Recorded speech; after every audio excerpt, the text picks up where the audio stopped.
তারপর মামা তার দুহাতেই আমার বাগানের ফুলগুলো নাড়তে লাগল। তারপর আমরা খেলায় ব্যস্ত হয়ে পড়লাম। আমার জীবনের প্রথম খেলায় আমার খুব ভালো লাগছিল। সেই রাতে আমরা মোটে 3 বার খেলেছিলাম। পরের দিন সকালে উঠে আবার সেই একই কাজ। হ্যালো বন্ধুরা, কেমন আছেন সবাই? আশা করছি সবাই খুব ভালো আছেন।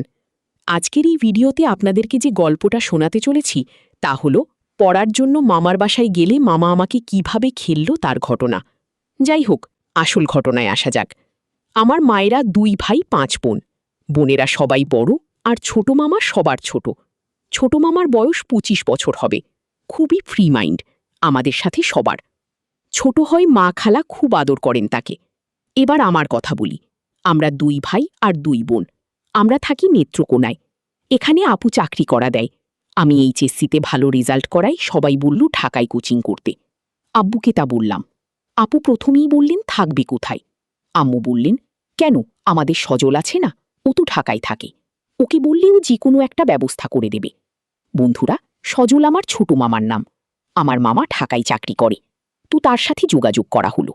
মামা বললেন আমাদের ঢাকায় চলে আসতে, তিনি থাকার ব্যবস্থা করে দেবেন। সুবিধা মতো ও সময়ই ঢাকায় চলে গেলাম আমি। মামা ছোট্ট একটা বাসায় থাকেন, 2 রুম আর একটা রান্নাঘর। মামা বললেন এত তাড়াতাড়ি কোথাও বাসা ম্যানেজ করতে পারিনি, আর তোর যদি আপত্তি না থাকে তবে তুই আমার সাথে থাকতে পারিস। আমি বললাম আমার আপত্তি থাকবে কেন। এই বলে আমি আমার রুমে চলে গেলাম। মামা টিভিতে প্রায় হিন্দি সিনেমা দেখেন, আমিও দেখি। আমার সাথে সিনেমা দেখার সময় প্রথম প্রথম খেলার দৃশ্যগুলো এলে একটু বিব্রত হতাম, তবে এখন আর হই না। তো মামা প্রতিদিন সকালে অফিসে চলে যান।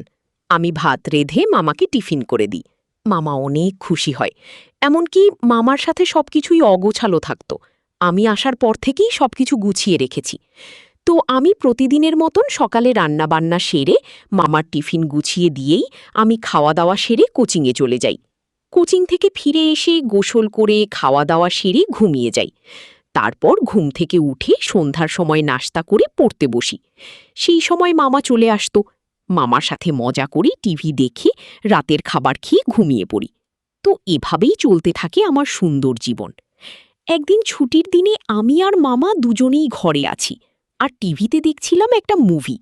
হঠাৎ কি যেন কলিং বেল টিপল। খুলে দেখি এক মহিলা বলল, আমরা আপনাদের পাশে বাসায় নতুন এসেছি, তো আপনাদের সাথে পরিচিত হতে এলাম। আমি তাকে ভিতরে আসতে বললাম। টিভিতে তখন ছবি চলছে দেখে মহিলা মুচকি হাসলেন। মামা কি মনে করে এটা চেঞ্জ করে দিল। তিনি এসে আমাদের সাথে বেশ ভাব জমিয়ে ফেললেন।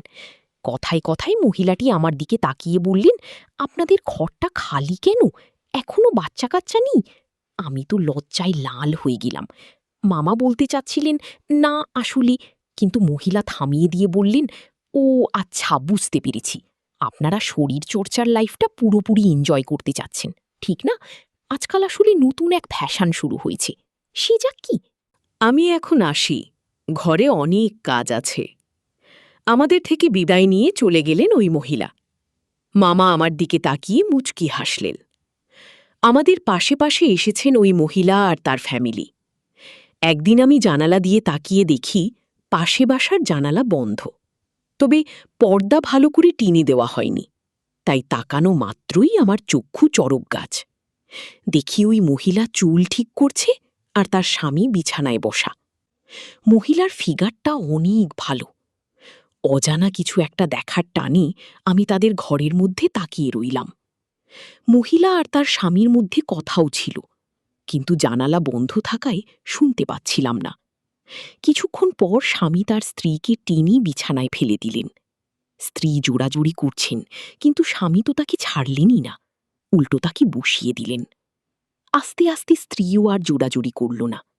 স্বামী বাগানের ফুলগুলোকে আস্তে আস্তে চাপতে লাগল। মহিলার মুখটা দেখে বোঝা যাচ্ছিল তিনি কেমন সুখ পাচ্ছিলেন। আমার তো তা দেখে গায়ের তাপমাত্রা বেড়ে গেল। মনটা খেলার জন্য জেগে উঠল। এদিকে তারা দুজনেই আসল খেলা, মানে শরীর চর্চা শুরু করে দিয়েছে। আমি তা দেখে আর সহ্য করতে পারলাম না। নিজে নিজের বাগানের মাঠে হাত দিয়ে সুখ খুঁজে নিতে চেষ্টা করলাম, কিন্তু পূর্ণ পরিতৃপ্ত হতে পারলাম না। যাই হোক, একদিন মামার রুম পরিষ্কারক্রম করার সময় একটা ছোট্ট খেলার বই পাই, আর সেটি পড়ি আমি আবারও খেলার জন্য পাগল হয়ে গেলাম। কিন্তু আবার এমনভাবে রেখে দিলাম যাতে মামা বুঝতে না পারে।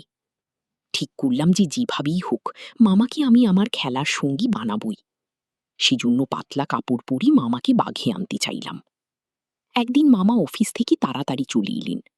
আমি জিজ্ঞাসা করলাম, কি ব্যাপার? তাড়াতাড়ি চলে এলে যে? মামা বলল, তুই এলি প্রায় 2 সপ্তাহ হয়ে গেল, এখনও শহরটা ঘুরে দেখাতে পারলাম না। তাই চিন্তা করলাম ছুটি নিয়ে তোকে আজকে পুরো শহরটা ঘুরে দেখাই। আমি তো খুশিকে আটখানা। চোখে কাজল দিয়ে সেজে গুজে মামার মোটরসাইকেলে চড়ে আমরা বেরোলাম। আমি 2 পা 2 দিকে দিয়ে বসলাম। মামা বলল, মেয়েরা এভাবে বসে না, 2 পা এক সাইডে দিয়ে বস। আমি বললাম, এভাবে বসতে পারবো না, আমার ভয় করে।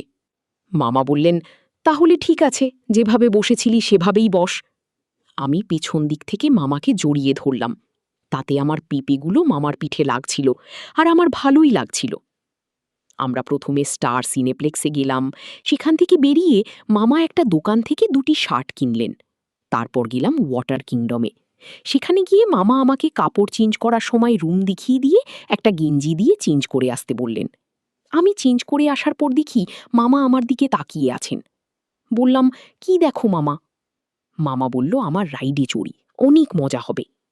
রাইডে চড়লাম, কিন্তু অনেক ভয় পেলাম, তাই মামাকে জড়িয়ে ধরলাম। আমার উন্নত বাগানের ফুলগুলোর স্পর্শে মামার শরীরের উত্তাপ বেড়ে গেল। আমাকে আরও জোরে জড়িয়ে ধরলেন। তো আমরা অনেক মজা করে বাসায় পৌঁছালাম। রাতে খাওয়ার টেবিলে আলাপ চলছিল, কেমন লাগলো আজকের দিনের ঘটনা এই বিষয়ে। মামা বলল, সত্যি বলতেই আজ খুব এনজয় করেছি। তোকে খুব সুন্দর লাগছিল যখন তুই টি শার্ট পরেছিলি তখন। তুই যে এত সুন্দর তা আমি আগে খেয়াল করিনি। আমি বললাম, বাড়িয়ে বলছো কেন?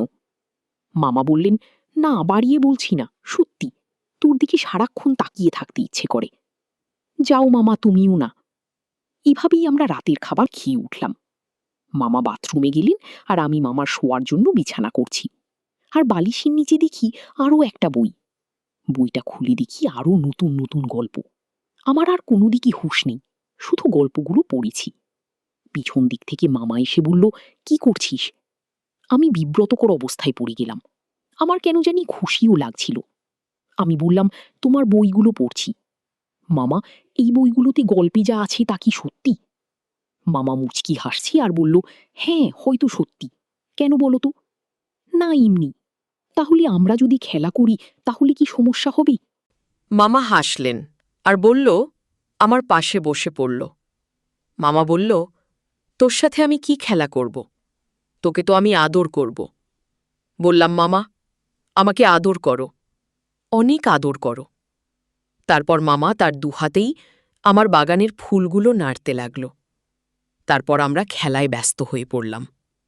আমার জীবনের প্রথম খেলায়। আমার খুব ভালো লাগছিল। সেই রাতে আমরা মোট 3 বার খেলেছিলাম। পরের দিন সকালে উঠে আবার সেই একই কাজ। নাস্তা খেয়েই মামাকে টিফিন সাজিয়ে দিয়ে আমি কোচিংয়ে চলে গেলাম। আর প্রতিদিন কিন্তু রাতে খেলা হয়। আমি মোট মামার বাসায় 4 মাস ছিলাম। 4 মাসে আমরা নিয়মিত খেলা করেছি। প্রায় 3 মাস পর আমার ভার্সিটিতে অ্যাডমিশন হয়ে গেল। আর এদিকে মামা আর দুজনেই খেলেই চলেছি। আমার ছোট সাইজের বাগানের ফুলগুলো মামা বড় সাইজের করতে খুব বেশি সময় নিলেন না। এখন আমি এখান থেকে আরও 4 বছর থাকব। এভাবেই চলতে থাকলো আমাদের দিনগুলো। তো বন্ধুরা, কেমন লাগলো আজকের গল্পটা? এইরকম মজার মজার গল্প পেতে আমার চ্যানেলটা সাবস্ক্রাইব করে আমার পাশেই থাকবেন। আর আমাদের চ্যানেলের ভিডিও সবার আগে পাওয়ার জন্য চ্যানেলটি সাবস্ক্রাইব করে নোটিফিকেশন অন করে রাখবেন। তাহলে সবার আগে আপনাদের কাছে ভিডিওটা চলে যাবে।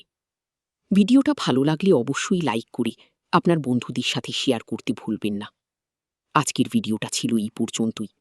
দেখা হচ্ছে আগামীকালের আরও একটা নতুন ভিডিওতে। ততক্ষণ ভালো থাকবেন, সুস্থ থাকবেন। Good bye.